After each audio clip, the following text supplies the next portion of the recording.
इतिहास पाठ संख्या 12, नाम है औपनिवेशिक शहर। ध्यान देंगे, औपनिवेशिक शहर, नगरीकरण, नगर योजना तथा स्थापत्य। नगरीकरण, नगर योजना तथा स्थापत्य। इस टॉपिक पर हम सब आज क्या करेंगे, चर्चा शुरू करेंगे। जहां 4 है बैठ जाइए ना, कोई दिक्कत नहीं है। इस बड़ी उधर जाके बैठ जाइए।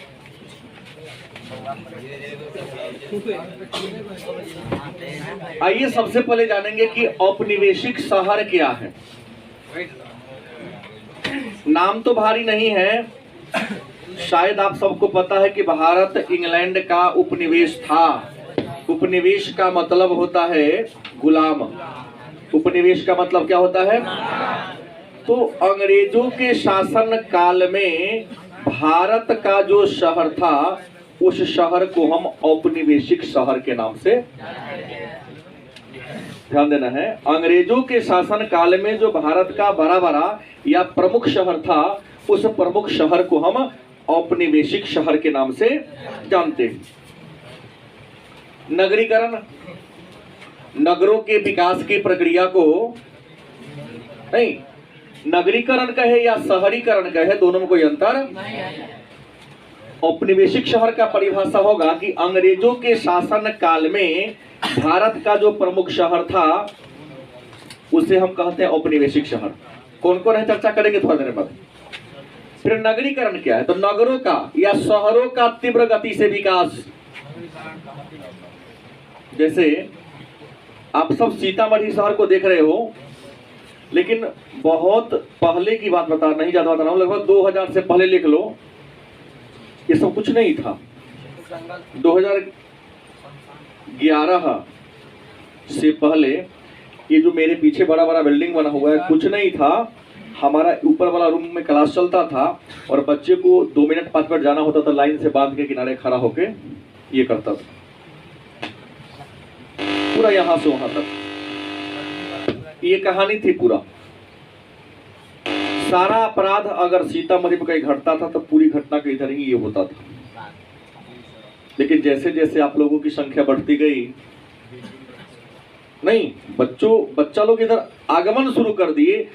सारी जो गलत प्रकृति के लोग थे, देखा कि बच्चा लोग यहाँ, हमारी यहाँ जरूरत नहीं है, और जिनका यहाँ पर जमीन है, उन लोगों ने अपना बिल्डिंग बनाना शुरू कर दिया। बिल्डिंग बनने लगा, क्या हो गया, नगरीकरण बनना, मतलब नगरों का तीव्र गति से विकास। पहले एक घर हुआ, फिर 2, फिर 4, 10, 20, 25, 100, हजारों की संख्या में क्या बनने लगी, बिल्डिंग बनने लगी। नगरीकरण, नगर योजना। जब कोई शहर बसता है तो शहर का प्लानिंग किया जाता है। जैसे अगर आप सीतामढ़ी हैं तो सीतामढ़ी का ही कहानी बता दूं कि सीतामढ़ी से शिवहर रोड में NH 104 के माध्यम से जाते हैं, तो एक चौराहा है यहाँ से 4 किलोमीटर के बाद या 5 किलोमीटर के बाद भोरहा। भोरहा के बाद एक बहुत बड़ा कॉलोनी बस रहा है, करीब 14.5 या 15 एकड़ में पूरा बाउंड्री है, और वहाँ छोटा छोटा 1 कट्ठा, 10 धुर, 2 कट्ठा बिक्री हो रहा है। पूरा रोड बन गया है, मतलब बिजली भी लग चुका है, पार्क बना हुआ है, पीछे स्विमिंग पूल बना हुआ है, सब चीज बना हुआ है। आप उसमें घर खरीदिए, रहिए, जीवन की सारी सुविधाएं आपको आने वाले दिनों वहां मिल जाएगी। तो एक शहर, छोटा सा कॉलोनी बनेगा, तो कॉलोनी में क्या क्या जरूरत चाहिए, सारे जो हो, तो शहर बनता है ना, नगर का प्लानिंग किया जाता है कि नगर में जब लोग बसेगा तो यहाँ रोजगार चाहिए, तो कारखाना खोला जाएगा, मनोरंजन के लिए पार्क चाहिए, सिनेमा घर चाहिए, शादी विवाह होगा तो विवाह भवन चाहिए। गलत कि सही? तो नगर को बसाने की जो योजना होती है, तो नगर के बसाने की योजना को हम नगरीकरण के नाम से जानते हैं। अब प्रश्न है, तो सबसे पहला मेरे मन में क्वेश्चन होगा कि नगर ऑब्लिक शहर कहते किसे? तो ये परिभाषा अब पुराना हो चला है, सारे बच्चों को जवान पर याद है जो प्रतिदिन क्लास करते हैं कि शहर उस बस्ती को कहते हैं, नगर उस बस्ती को कहते हैं जहां के 75% से ज्यादा लोग गैर खेतीहर होते हैं। मतलब शहर उस बस्ती को कहते हैं जहां के 75% से ज्यादा लोग गैर खेतीहर होते हैं। क्या होते हैं? माने खेती बाड़ी न करते हैं, खेती बाड़ी को छोड़कर अन्य अलग अलग कार्य को करते हैं, उसे ही हम ना शहर या नगर कहते हैं। दूसरी विशेषता है, यहाँ जनसंख्या घनत्व ज्यादा होता है। मतलब 400 से ज्यादा होता है। मतलब नगरों में जनसंख्या घनत्व क्या होता है? 400 या 400 से क्या होता है? और तीसरा सीमित क्षेत्र होता है। इसका जो क्षेत्र होता है क्या होता है? सीमित। ये थोड़ी ना सीतामढ़ी शहर तो पूरे सीतामढ़ी जिला की लगभग 35-36 लाख आबादी पूरा जोड़ लेंगे हम। सीतामढ़ी कहने का मतलब अगर हम सेंटर में मान ले महंत शाह चौराहा शहर के बीचों बीच है, गुदरी बाजार मान ले, तो वहां से पूरब पश्चिम उत्तर दक्षिण एक केंद्र से के दूरी होता है ना, 2 किलोमीटर 3 किलोमीटर 5 किलोमीटर का रेडियस में जो पड़े। जिला मुख्यालय से नवाएगा तो सीतामढ़ी केवल एक सीधा दिशा में है ही। जिला मुख्यालय डुमरा है, डुमरा के पीछे सब गाँव हैं। अगर देखा जाए तो वहां कुछ नहीं है। तो प्रश्न क्या है? सीमित क्षेत्र होता है यहाँ पर। गलती की सही? तो ये शहर की क्या है? पहचान है। अब प्रश्न है, हम अंग्रेजों के उपनिवेश थे, हम अंग्रेजों के गुलाम थे, और आपको पढ़ाया हूं कि 1757 से पहले अंग्रेज व्यापारी के रूप में काम करते थे। 1757 के पहले अंग्रेज भारत में किस रूप में काम किया? व्यापारी के रूप में काम किया। गलत की सही? लेकिन 1757 में जब पलासी के लड़ाई में अंग्रेजों ने बंगाल के नवाब सिराजुद्दौला को पराजित कर दिया, तो सिराजुद्दौला को पराजित कर देने के बाद उसे बंगाल पर दबदबा जमा लिया उसने। पुनः 8 वर्षों के बाद या 7 वर्षों के बाद एक और युद्ध हुआ 1764 में, जिसे बक्सर का युद्ध कहते हैं। और बक्सर के युद्ध में अंग्रेजों ने दिल्ली के सुल्तान शाह आलम द्वितीय को हरा दिया। जब दिल्ली के सुल्तान को यह हरा दिया तो बचा क्या? कुछ बचा नहीं। पलासी के युद्ध के समय मुगल बादशाह यही थे, आलम द्वितीय ही थे। 59 में बना, अकबर द्वितीय था। तो देख लेते हैं। तो यहाँ 1764 के बक्सर के युद्ध में दिल्ली के राजा को ही पराजित कर दिया। अब दिल्ली के राजा को पराजित करते मतलब घर के गार्जियन को यहाँ हरा दिए, तो घर का मालिक तो जीतने वाला ना हो गया। अब इस युद्ध के बाद अंग्रेजों को एक छत्र अधिकार हो गया यहाँ के व्यापार पर, और खास करके इलाहाबाद की संधि के द्वारा बंगाल, बिहार और उड़ीसा में का दीवानी अधिकार मिल गया। दीवानी अधिकार का मतलब होता है राजस्व संग्रह करने का अधिकार उसे मिल गया। तो अंग्रेजों के शासन का सबसे ज्यादा अगर प्रभाव पड़ा तो पड़ा नगरीकरण पर। अंग्रेजों के शासन का अगर सबसे ज्यादा प्रभाव किसी पर पड़ा तो किस पर पड़ा? नगरीकरण का। और अंग्रेजों के शासन काल में ऐसे भारत में तो बहुत सारे शहर थे, लेकिन जो सबसे मेन शहर था वो था मद्रास, कोलकाता, बंबई, और सबसे लास्ट में बना दिल्ली। गलत से? लाहौर सब नहीं चलेगा, था तो बहुत, लेकिन अंग्रेजों के शासन काल में अगर मेन शहरों का अगर फोकस किया किसी पर तो मद्रास पर किया, कलकत्ता पर किया और बंबई पर किया। दिल्ली पर तो 1911 के बाद किया। उससे 11 से पहले दिल्ली का कोई खास महत्व नहीं था। कहोगे क्यों नहीं था? तो अंग्रेज ऐसे बस्ती का शहर का विकास करना चाहता था जहां जहाज बड़ी आसानी से आ जा सके, बंदरगाह के रूप में विकसित हो। सोचने की बात है क्योंकि इंग्लैंड से अपने सामान को जहाज पर लाद के बंदरगाह पर ला सकता था। और आप जानते हैं मद्रास भी समुद्र के किनारे है, कोलकाता भी नदी मतलब हुगली नदी के किनारे है, और बंबई तो ऑलरेडी अरब सागर के किनारे है। ये है और आज भी यह तीनों बंदरगाह बहुत बड़ा बंदरगाह शहर है। मद्रास भी बंदरगाह है भारत का बहुत बड़ा, पढ़ाऊंगा भूगोल में। कोलकाता भी बंदरगाह है, शहर भी है और बंदरगाह भी है। और बंबई तो बंदरगाह, ये भारत का सबसे बड़ा प्राकृतिक बंदरगाह बंबई पतन, जिसको जवाहरलाल नेहरू पतन के नाम से भी जानते हैं, उसी के बगल में एक नाहवा सेवा बंदरगाह बना है। तो अंग्रेजों को तो उस रास्ते पर लाना पड़ता, यहाँ पर लाया और संपूर्ण भारत में अपने माल को फैलाकर बेचा, और संपूर्ण भारत के ग्रामीण क्षेत्र से कच्चे माल को खरीदा या लूटा और बंदरगाह के माध्यम से कहां ले गया। तो अंग्रेज ने जिस शहर को विकसित किया मेन था मद्रास, कोलकाता और बंबई। 1773 के रेगुलेटिंग एक्ट के तहत आपको बता दें, 1773 में अंग्रेजों ने, ब्रिटिश संसद ने कंपनी के कर्मचारियों के गतिविधियों पर नियंत्रण लाने के लिए एक कानून बनाया था। उस कानून का नाम था रेगुलेटिंग एक्ट। क्या नाम था? और इस रेगुलेटिंग एक्ट के तहत कलकत्ता को औपनिवेशिक भारत का राजधानी बनाया गया। किस एक्ट के तहत? 73 के द्वारा। अब बना कब? तो 1774 में। इस एक्ट के तहत घोषणा हुआ कि भारत की राजधानी क्या बनेगी? कलकत्ता। और कलकत्ता को भारत की राजधानी कब बनाया गया? घोषणा हुआ 73 में। बना कब? और 1774 से लेकर आपको बता दें 1911 तक भारत की राजधानी कहां रही? कोलकाता। मैंने 1773 74 से या 73 भी कह सकते हो, 1911 तक भारत की राजधानी कहां रही?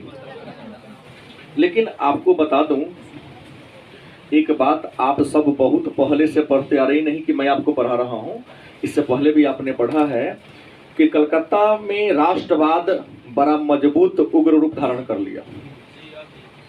अभी छोड़ दिया जाए, मैं बहुत पहले की कहानी कर रहा हूं, मैं थोड़ा पीछे आपको ले चल रहा हूं। आप लोगों ने पढ़ा है क्लास 10 में, कलकत्ता में राष्ट्रवाद की भावना बड़ी प्रबल हो गई, मजबूत हो गई। इतना मजबूत हो गया कि अंग्रेजों को लगा कि हमारे यहां से व्यवस्था क्या होगा, खत्म हो ही जाएगा। गलत कि सही? कलकत्ता एक समृद्ध प्रांत भी था और उस समय का एक बहुत बड़ा राज्य भी था। बहाना बनाया कि शासन करने में तकलीफ होती है, और इसी आधार पर आपको शायद याद होगा, पढ़ाया गया हम तक टीचर ने कि 1905 ईस्वी में गवर्नर था लॉर्ड कर्जन, बंगाल का विभाजन कर दिया। गलत किस है? तो बंगाल का विभाजन कब हुआ? बिहार मत कहो, वहां टेंशन मत लो, बिहार में हुआ ही नहीं था, बंगाल का बंटवारा कर दिया 1900। काहे किया? क्योंकि वह राष्ट्रवाद की भावना मजबूत हो गई थी, अंग्रेजों पर आक्रमण बढ़ते जा रहे थे, लोग समझ गया था कलकत्ता वाला कि अंग्रेज हम सबको बेवकूफ बना बना कर ये कर रहा था। तो अंग्रेज सोचा कि अगर अब हम बंगाल को राजधानी बना के रखते हैं तो क्या होगी? परेशानी होगी। सॉरी, बंगाल को तोड़ देंगे तो बंगाल के पूर्वी हिस्सा में मुसलमानों की आबादी ज्यादा थी और पश्चिमी हिस्सा में हिंदुओं की आबादी ज्यादा थी। तो हिंदू और मुसलमान में मतभेद पैदा करने के लिए बंगाल को तोड़ा, जबकि कहा गया कि हमको शासन करने में तकलीफ होती है। क्योंकि बड़ा राज्य है तो प्रशासनिक सुविधा के आधार पर इन्होंने बंगाल का बंटवारा करने का ऐलान किया, लेकिन रियल मंशा क्या था? हिंदू और मुसलमान को तोड़ना। शायद पढ़े होंगे आप लोग कि बंगाल का विभाजन तो कर दिया, लेकिन भारत के लोगों ने इसे स्वीकार नहीं किया। बंगाल के विभाजन के विरोध में एक आंदोलन चला, उस आंदोलन का नाम है बंग भंग। बंगाल के विभाजन को रद्द करो, और यहीं पर इसी को हम स्वदेशी आंदोलन भी कहते हैं।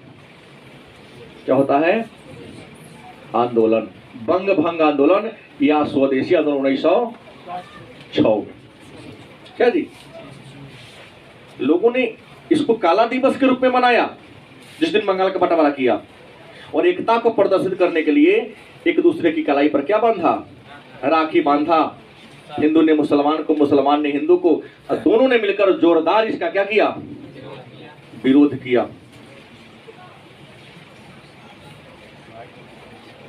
और बंगाल विभाजन की प्रेरणा आनंद मठ, सन्यासी विद्रोह, सब जो पीछे दबा हुआ सब यहाँ पर क्या उग्र हो गया। इतना आंदोलन तेज हो गया कि आपको बता दें कि 1911 ईस्वी की कहानी है। बंगाल के विभाजन को क्या लेना पड़ा, वापस लेना पड़ा।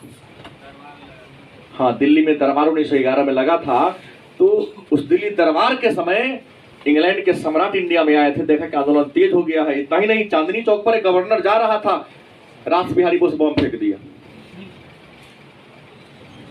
कोई मारा उरा नहीं, फिर भी हालांकि उन पर मुकदमा चला। सम्राट बुझ गए कि बम जो फेंका है कहीं न कहीं इसके मन में क्या है, आक्रोश की भावना है। उसने घोषणा किया कि नहीं, हम बंगाल के विभाजन को क्या लेते हैं, वापस लेते हैं। और बंगाल के विभाजन को वापस लिया, लेकिन एक और काम कर दिया। क्या दिया, उनके दिमाग में था कि अगर बंगाल को पुनः यदि राजधानी रखा जाएगा, कलकत्ता को यदि राजधानी रखा जाएगा, तो राष्ट्रवाद की भावना क्या होगी। तो वापस तो कर दिया, लेकिन राजधानी स्थानांतरण की घोषणा किया। कब, 1911 में दिल्ली को, कलकत्ता से दिल्ली राजधानी स्थानांतरण करने की घोषणा कर दी गई। और आपको बता दें 1912 में दिल्ली को क्या बनाया गया। तो यहां दो प्रश्न है, बार बार आता है प्रश्न कि दिल्ली को राजधानी बनाने की घोषणा या स्थानांतरण करने की घोषणा कब की गई, लेकिन दिल्ली को राजधानी कब बनाया गया। और दिल्ली से पहले औपनिवेशिक भारत की राजधानी कहां थी, कहां थी, कलकत्ता। भारत की राजधानी कब बनी, किस एक्ट के द्वारा, रेगुलेटिंग एक्ट के द्वारा। कोई दिक्कत। अब बात आता है दिल्ली की। तो दिल्ली दो गो है, ये दिल्ली जो हमारा है दो भाग है दिल्ली का। एक है नई दिल्ली और दूसरा है,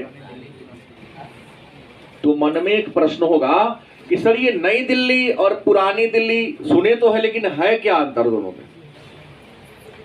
हम किसे कहें, कोई पूछेगा नई दिल्ली किसे कहते हैं, पुरानी दिल्ली किसे कहते हैं, ऐसा मन में प्रश्न आ सकता है। आप छात्र हैं इसलिए आपको उसका उत्तर जानना चाहिए। तो जिस दिल्ली की स्थापना मुगलों ने किया था उसे पुरानी दिल्ली कहते हैं, और जिस दिल्ली को अंग्रेजों ने बसाया, बात तो भारी नहीं है, मुगलों के द्वारा बसाई गई दिल्ली को और अंग्रेजों के द्वारा विकसित दिल्ली को नई दिल्ली के नाम से जानते हैं। आइए भारत में नगरीकरण की बात करें तो भारत में नगरीकरण की शुरुआत सिंधु घाटी सभ्यता में कहां देखने को मिलती है, देखने को मिलती है। गलती किससे है? भारत में नगरीकरण की शुरुआत कहां देखने को मिलती है? भारत का पहला नगरीकरण, प्रश्न बड़े बड़े परीक्षा में ऐसे नहीं पूछता है, पीसीएस में जाकर दिमाग चेंज करता है। एक बार प्रश्न डाले हुआ था कि भारत में दूसरी नगरीकरण के इतिहास पर प्रकाश डाले। दूसरी नगरीकरण, कुछ बच्चा पर आया कि सर ये दूसरी नगरीकरण तो पढ़े नहीं है, मेरे गुप्त काल के बारे में पूछ रहा है तुमसे। और जैसे ही प्रथम नगरीकरण कहे तो भाई भारत में प्रथम नगरीकरण में तो सिंधु घाटी सभ्यता के सामाजिक आर्थिक राजनीतिक जीवन को लिखो ना, नगर निर्माण प्रणाली को लिखो ना। तो भारत में नगरीकरण की शुरुआत सिंधु घाटी सभ्यता, इंडस वैली सिविलाइजेशन से मानी जाती है। कहीं पूछते प्रथम नगरीकरण पर प्रकाश डाले तो सिंधु घाटी सभ्यता को लिखना पड़ेगा ना आपको, नहीं, थोड़ा सा दिमाग को ऊंचा ले चलना पड़ेगा। तो सिंधु घाटी सभ्यता में नगरीकरण का स्वरूप देखने को मिलता है। और हमने कहा कि सिंधु घाटी सभ्यता के लगभग अभी तक 2000 स्थलों का पता चला है। इन 2000 स्थलों में 6 बड़े शहर की संख्या दी गई है। मैंने पढ़ा दिया है एक पाठ में, लिखा भी दिया है। और सिंधु घाटी सभ्यता की सबसे बड़ी विशेषता थी समकोण पर काटती सड़क। सड़क जिसे कहा गया ऑक्सफोर्ड सर्कस। क्या कहा गया? और दूसरा नालियों का जाल। गलत किस है? वही और सड़कों का जाल। Very good. सिंधु नगरीकरण, नगर में क्या हो, सड़क बढ़िया हो, जल निकासी की समुचित व्यवस्था हो, प्रकाश का उत्तम प्रबंध हो। लगता है कि शहर है। हाँ, प्रकाश स्तंभ लगे थे, तो नालियों की उत्तम व्यवस्था थी। सिंधु घाटी सभ्यता के पतन के बाद वैदिक सभ्यता आई, लेकिन वैदिक सभ्यता ग्रामीण सभ्यता थी। हमारी वैदिक सभ्यता थी जो क्या थी? ग्रामीण सभ्यता थी। मैं पहले ही चर्चा कर चुका हूं, वैदिक सभ्यता क्या थी? ग्रामीण सभ्यता थी। ठीक बात है। लेकिन वैदिक सभ्यता के बाद आया महाजनपद काल। क्या? और महाजनपद काल में राजगृह, उज्जैन, कौशांबी, तक्षशिला, इंद्रप्रस्थ, श्रावस्ती जैसे शहरों का, मगध जैसे शहरों का, पाटलिपुत्र जैसे शहरों का महत्व क्या होने लगा? बढ़ने लगा। और आपको पढ़ाया हूं 2 पाठ में। एक यूनानी विद्वान है जिनका नाम है मेगास्थनीज। क्या नाम है? अब यहां पर मन में एक प्रश्न उठ रहा है, हमारा से नजर मिलावा हो, खड़ा हुआ। मेगास्थनीज के द्वारा लिखे गए एक पुस्तक का नाम बताइए। बोलिए, मेगास्थनीज के द्वारा लिखे गए एक पुस्तक का नाम बताएं। ये है हमारे धरोहर। अच्छा, कौन कौन बता सकता है? देखिए, निर्लज की कमी नहीं है। बाप रे, नाम हमारा इज्जत को किलो पर इसे नीलाम करके बेचेगा, गुदरी भी ले जा करके। क्या बोले? 20 को हाथ उठाया है, 50 को हाथ नहीं उठाया है। क्या नाम है? इंडिका है। बैठ जा। जबकि प्रश्न बोल दिया, आपके बार बार पूछता है। मैं इतना कह दिया हूं तभी कहानियां कहते कि ना पूछेगा तो पढ़े भी नहीं करेगा। इसलिए एक बात याद रखो, आप लोग एक बात कहते कि सर क्वेश्चन बैंक बनाए क्या, गेस्ट बनाए क्या? नो, 50 नंबर भी क्लियर करना है। अभी हमको वस्तुनिष्ठ को डन करना है पढ़ने के बाद। हम जब पूरे को पढ़ लेंगे तब गेस्ट उस पर दिमाग लगाइएगा। जहां तक मेरा विचार है, हर चीज को एक प्लानिंग करके आगे बढ़ो, सफलता मिलेगी। अब बिना प्लानिंग के करोगे, वही वाली गांव वाली कहानी, अब पछतात क्या तो हो जब चिड़िया चुग गई खेत। ना ये होगा ना वह होगा। ठीक है, रास्ता निश्चित वे पर चलो। सारी जिम्मेवारी मैं अपने ऊपर लिया हूं। पॉलिटिकल खत्म होने के बाद बैच का बंटवारा होगा। 2 बैच बनेगा साइकोलॉजी का, और 2 बैच बनेगा या 3 बैच बनेगा ज्योग्राफी का। हाँ, बंटवारा होगा। क्योंकि जिसका नहीं है वो टेंशन में जिएगा। हिस्ट्री पॉलिटिकल तो सबको पढ़ना मजबूरी है। तो इसका टारगेट है कि अक्टूबर तक सिलेबस खत्म होगा, और अक्टूबर के बाद जो पढ़ाई होगा तो वहां पस्तूनिस पर फोकस नहीं करेंगे, लघु और दीर्घ पर फोकस करेंगे। तो मैं कराने के लिए तैयार हूं, बस अभी आप लोग पस्तूनिस पर फोकस कीजिए। और अभी गेस नहीं, कॉपी को रिवीजन कीजिए बार बार, क्योंकि गेस पास करा सकता है, कॉपी पास के साथ साथ नॉलेज भी आपको दिलाएगा, क्योंकि यहाँ ज्यादा है। तो मेगास्थनीज एक यूनानी दार्शनिक थे। एक यूनानी क्या थे? विद्वान थे, जिन्होंने इंडिका नामक पुस्तक की रचना किया। और अपनी पुस्तक इंडिका में मौर्यकालीन प्रशासनिक की चर्चा मैं यहाँ नहीं करूंगा, क्योंकि हमें नगर निगम के बारे में चर्चा कर रहा हूं। अपनी पुस्तक इंडिका में लिखा है कि मौर्य काल में नगर के शासन व्यवस्था को चलाने के लिए 30 सदस्यों की एक परिषद हुआ करती थी। मैं यहाँ नगर की चर्चा कर रहा हूँ। मेगास्थनीज ने अपनी पुस्तक इंडिका में लिखा है कि मौर्य काल में नगर के शासन व्यवस्था की देखरेख करने के लिए 30 सदस्यों वाली क्या थी? एक परिषद थी। और 30 सदस्यों वाली यह परिषद 6 समितियों में, कितने समिति में? 6 समिति में बटी थी। और सभी समिति में कितने मेंबर थे? 5 मेंबर थे। और प्रत्येक समिति का क्या था? अलग अलग काम था। नगर का एक देख रेख करने वाला एक अधिकारी हुआ करता था, और नगर का देख रेख करने वाला जो अधिकारी था उसका नाम था नागरक या पूर्व मुख्य। नगर के शासन व्यवस्था की देख रेख करने वाला एक पदाधिकारी हुआ करता था। गुप्त काल का हो या मौर्य काल का हो, हर जगह उस पदाधिकारी को क्या कहा जाता था? नागरक कहा जाता था। हालांकि मेगास्थनीज स्वयं लिखते हैं कि नगर के पदाधिकारी को एस्ट्रोनोमोई, मेगास्थनीज कहते हैं कि नगर का जो प्रमुख अधिकारी था एस्ट्रोनोमोई। यहां पर मेरे मन में एक और प्रश्न आ गया, हमने यहां लिखा एस्ट्रोनोमोई, तो मैं पूछिए देता हूं और खुशी बताएगी एग्रोनोमोई क्या है? प्रश्न है ना, यहाँ एस्ट्रोनोमोई डिफरेंस आ सकता है। एक अधिकारी था एग्रोनोमोई भी मौर्य काल में ही, और लिखाया हूं शायद, लिखा भी किया। कोई लड़की ये वो उठाई मोनिका के छोड़ के बैठ जा, बोल दो। सड़क मार्ग निर्माण करने वाले, सड़क बनाने वाले अधिकारी को एग्रोनोमोई कहते हैं। एक छोटा सा दे रहा हूं, संडे के दिन क्लास चलेगी, पढ़ाई भी होगा, लेकिन 30 मिनट ही पढ़ाई होगा। 30 मिनट बॉयज एंड गर्ल में क्यूज में करूंगा। नहीं, देखता हूं कौन पराजित होता है। प्रश्न मैं करूंगा, प्रश्न कौन करेगा? मैं करूंगा। केनहू से तब गति क्या जी? अब कहेंगे जहां तक पढ़ा दी आपका फर्ज था पर ये करना, याद करना। तो ये कहा कि पूर्वमुख कहो, एस्ट्रोनोमोई कहो, और कई बार इसको पूर्वपाल भी कहा जाता था। अब आगे की मैं चर्चा कर दूं आपके सामने कि और आगे नगर के देखरेख के बारे में क्या होता था। तो नगर की जनता गैर कृषि कार्य में जुड़ी थी, इस बात को हमने कही दिया। नगर को बसाने के लिए बाग बगीचे, सड़क, नालियां, प्रकाश स्तंभ, इन सब की बातें थी। नगर दो प्रकार के थे। अगर भारत में नगर की बात करें तो भारत में नगर दो रूप में बटे थे।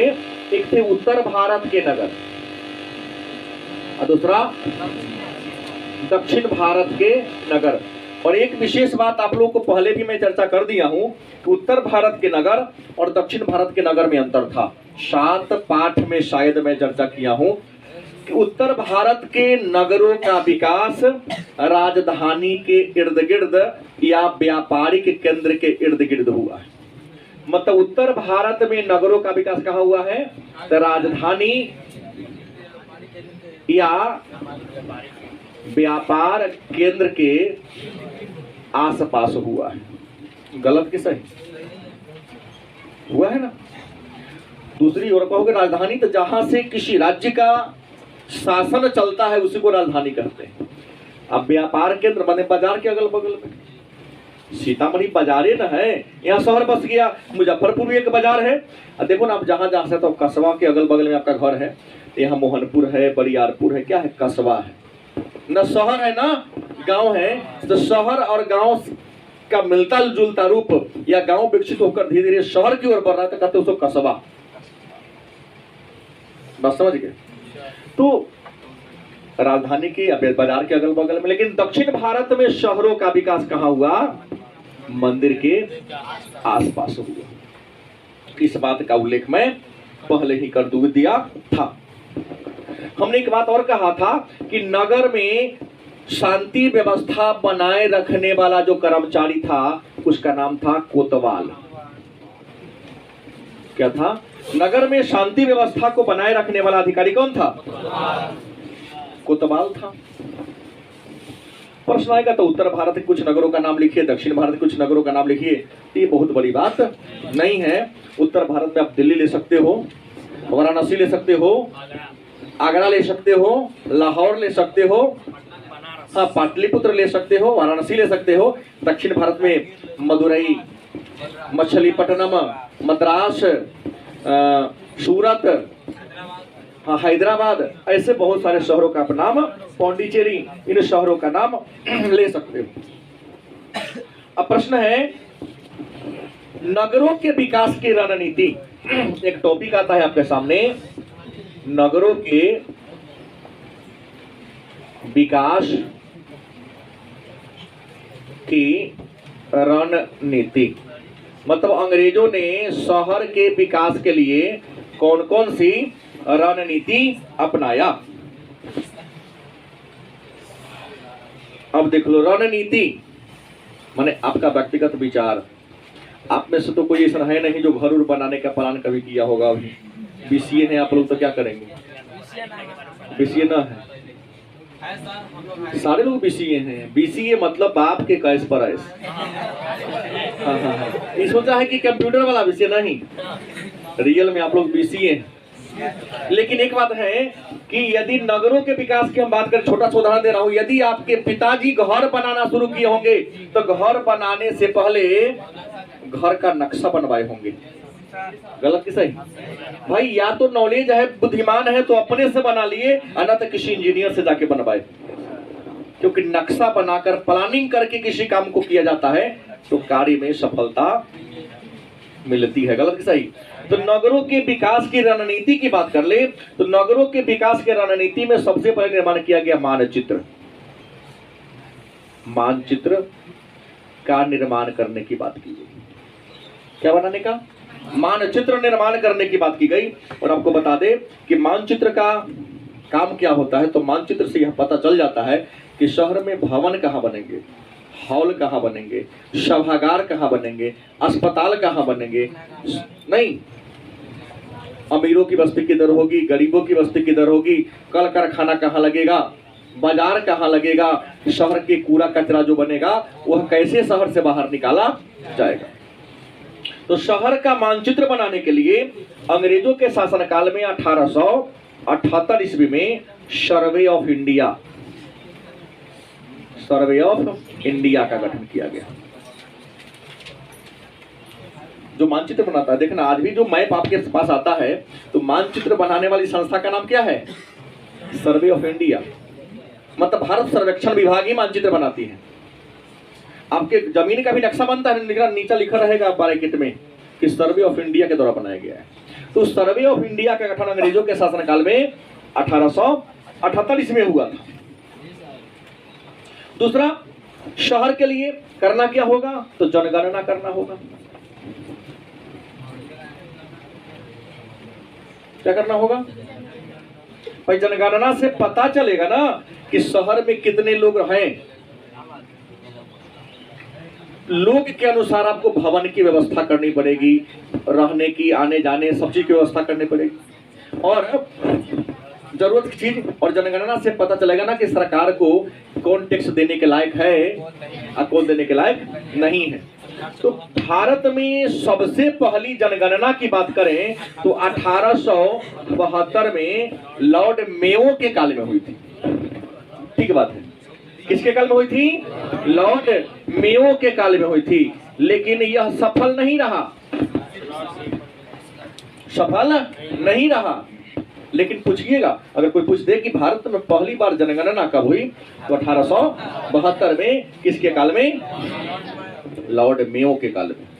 लेकिन भारत में नियमित जनगणना या वैज्ञानिक तरीके से जनगणना 1881 में शुरू हुई। किसके काल में? तो रिपन के काल में। लॉर्ड रिपन के काल में 1881 से जनगणना या नियमित जनगणना शुरू हुई। और आपको बता दें जनगणना शुरू होता है 10 वर्षों पर। जनगणना कितने वर्षों पर होता है? 10 वर्षों पर होता है। मैं बता दूं अभी तक 16 बार जनगणना हो चुकी है, 72 को लेकर 16 बार है। अब 72 को छोड़ दो तो नियमित तो होगा तो 15 बार। सीधे पूछेगा जनगणना तो कहोगे नहीं समझ में आया। न हुआ 11 में हुआ, 21 वाला चल रहा है। रिपोर्ट आने दीजिए केवल। 21 में होना है, कोरोना के कारण थोड़ी सी परेशानी हुई। बात समझ गए? तो प्रश्न है कि जनगणना 10 वर्षों पर होता है और भारत में जनगणना कराने का काम केंद्र सरकार की जिम्मेवारी है। हाँ, सीओसो कराती है, लेकिन सीओसो किसके अधीन है? केंद्र सरकार के अधीन है। लेकिन भारत में पहली बार जाति के आधार पर जनगणना 1931 में की गई थी। कब की गई थी?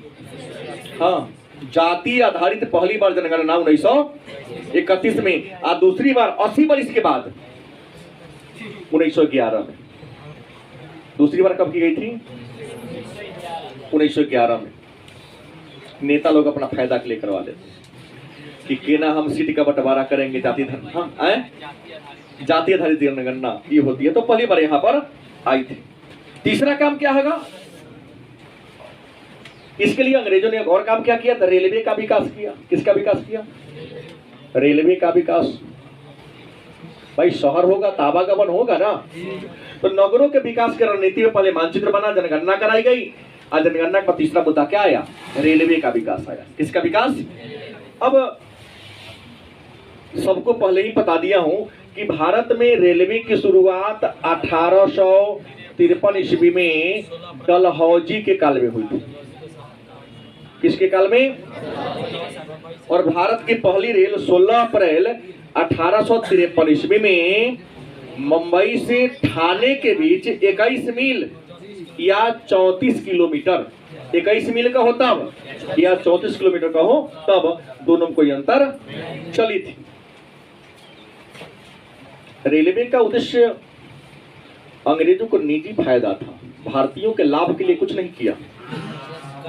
व्यापारिक सुविधा के लिए, अपने माल को गांव-गांव तक पहुंचाने के लिए, और गांव-गांव के कच्चे माल को कलेक्ट करके, इकट्ठा करके विभिन्न बंदरगाहों के माध्यम से अपने देश इंग्लैंड को पहुंचाने के लिए किया। लेकिन अलग बात है कि बहुत बड़ा काम था।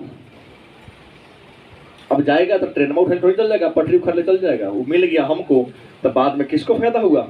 हमें फायदा हो गया। अब है रणनीति जान लिए, तो नगरों की विशेषता क्यों? अंग्रेजों के शासन काल में जो नगर बसा, तो नगरों की विशेषता क्या देखने को मिली? अंग्रेजों के शासन काल में जो भारत में नगर बसा, उस नगरों की विशेषता क्या थी? तो पहला बात, नगर की पहली विशेषता थी कि व्यापार का केंद्र बना। क्या बना? नगर की पहली विशेषता थी कि जो भी नगर बसा वो कैसा नगर था? व्यापारी केंद्र के रूप में बसा था। वही नगर बसाएगा जहां से व्यापार हो सके। जहां से व्यापार होने के लायक नहीं था वहां पर बसाया नहीं गया। जैसे दिल्ली को प्रारंभ में अंग्रेजों ने ध्यान इसलिए नहीं दिया क्योंकि दिल्ली किसी बंदरगाह के अगल बगल में नहीं था। दिल्ली कोई बंदरगाह नहीं था। गलत कि सही? अंग्रेजों ने यहाँ ध्यान दिया तो 1860 के बाद दिया, जब दिल्ली और कलकत्ता को रेल से जोड़ा गया। जब तक रेल से नहीं जुड़ा था अंग्रेजों ने वहां दिल्ली पर ध्यान ही नहीं दिया। क्या फायदा? दूसरा, किलेबंदियां। नगरों की दूसरी विशेषता क्या थी? किलेबंदियां।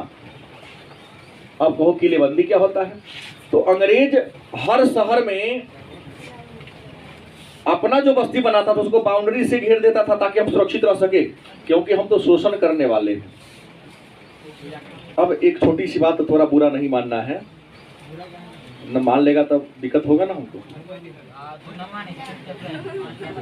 अब दिक्कत क्या है कि कुछ यहाँ हमारे अमीर लोग जो हैं वो कहते हैं कि हम तो पैसा वाले इसलिए बड़े बड़े ऊंची ऊंची हवेली बाउंड्री के अंदर रहते हैं। अरे भाई, नेगेटिव सेंस में ये भी तो हो सकता है कोई डर ज्यादा है, हम कोई हमला ना कर सके, इसलिए आप सुरक्षित रहने के लिए ऊंचा ऊंचा बिल्डिंग और बड़का बड़का ताला मार के रखते हैं, क्योंकि आप तो शोषक हैं। हमने कहा इसको अन्यथा नहीं लेना है। हाँ सर जी। अरे तो यहाँ तो अरबों खरबों की संपत्ति इस संस्थान में है। किताब हमर है, किताब से अधिक कीमत किसका हो सकता है? और देश के भविष्य को बैठने के लिए डेस्क बेंच रखा हुआ है। अब इसमें कौन क्या बनेगा मैं जानता हूँ नहीं, कहेंगे ना कोई बनेगा तो इसी बेंच पर कोई बैठा था। तो देश के भविष्य को बैठने के लिए यहाँ सीट है उसका और ब्रेन को विकसित करने के लिए पुस्तक है। तो बैंक के पैसा से बेसी पैसा वाला चीज यहाँ पर रखा हुआ है। अलग है कि एक 2 बार हमारा गेट खुले रह गया, उधर से तो देखा कि सर जी के गेट खुले है, ये था वैसा क्या था, चोर आएगा टेंशन में जिएगा, किताब ले जाएंगे तो पढ़ना पड़ेगा, रात भर खुलते धोखा से रह गया। केला ले जाएगा, जानता सर जी के ही लड़का सब पढ़े छे, ये क्या करेगा, लेकिन उसके जरूरत का चीज यहाँ पर नहीं था। हाँ, तो हमने कहा किलेबंदिया की, और इस किलेबंदिया में दो प्रकार की बात थी। मद्रास में एक था काला शहर और एक था गोरा शहर। पूछा गया प्रश्न है 2 नंबर में, ब्लैक एंड व्हाइट टाउन से आप क्या समझते हैं? मैंने काला शहर और गोरा शहर से आप क्या समझते हैं? तो अंग्रेजों ने प्रजातीय घृणा को दिखाने के लिए, नस्लीय भेदभाव को दिखाने के लिए कि हम उच्च नस्ल के हैं और भारतीय नीच नस्ल के, लिखने का 2 नंबर का प्रश्न है। अंग्रेजों ने भारतीयों के साथ प्रजातीय भेदभाव को दिखाने के लिए, नस्लीय घृणा को दिखाने के लिए, यह बस्ती केवल मद्रास में देखने को मिला है। मद्रास में भारतीयों के बस्ती से अलग अपना एक किलाबंद बस्ती का निर्माण कराया। तो जिस बस्ती में अंग्रेज लोग रहते थे उस बस्ती को कहा गया गोरा शहर, व्हाइट टाउन, और जिस बस्ती में भारतीय रहते थे अब बस्ती दोनों दूर हुआ करता था। तो ब्लैक एंड व्हाइट टाउन की कल्पना कहा की गई मद्रास में की गई थी।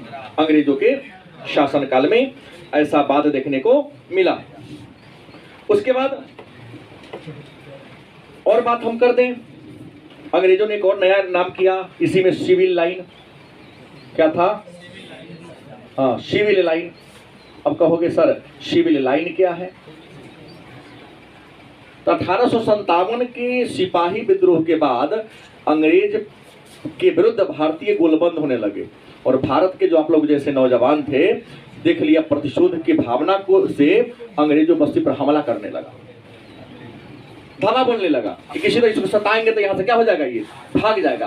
तो अंग्रेजों ने क्या देखा कि अब हम पर तो हमला ज्यादा हो रहा है, हम बचे कैसे? तो अपने बचाव के लिए एक ऐसे बस्ती का निर्माण कराया, एक ऐसे बस्ती बनाया जो बस्ती भारतीयों के बस्ती से क्या था, काफी दूर था, बीच में फील्ड खाली मैदान था, और बस्ती के बाहर चारों ओर से पुलिस लाइन की व्यवस्था कर दिया कि भारतीय यदि हमारे बस्ती पर हमला करेंगे तो पहले उसको पुलिस का सामना करना पड़ेगा।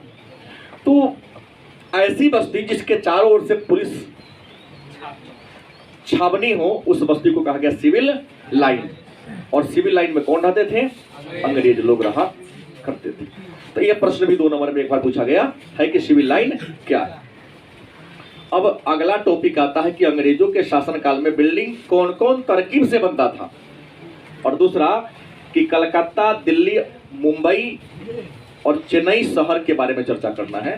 तो कल के क्लास में चर्चा हम लोग करेंगे।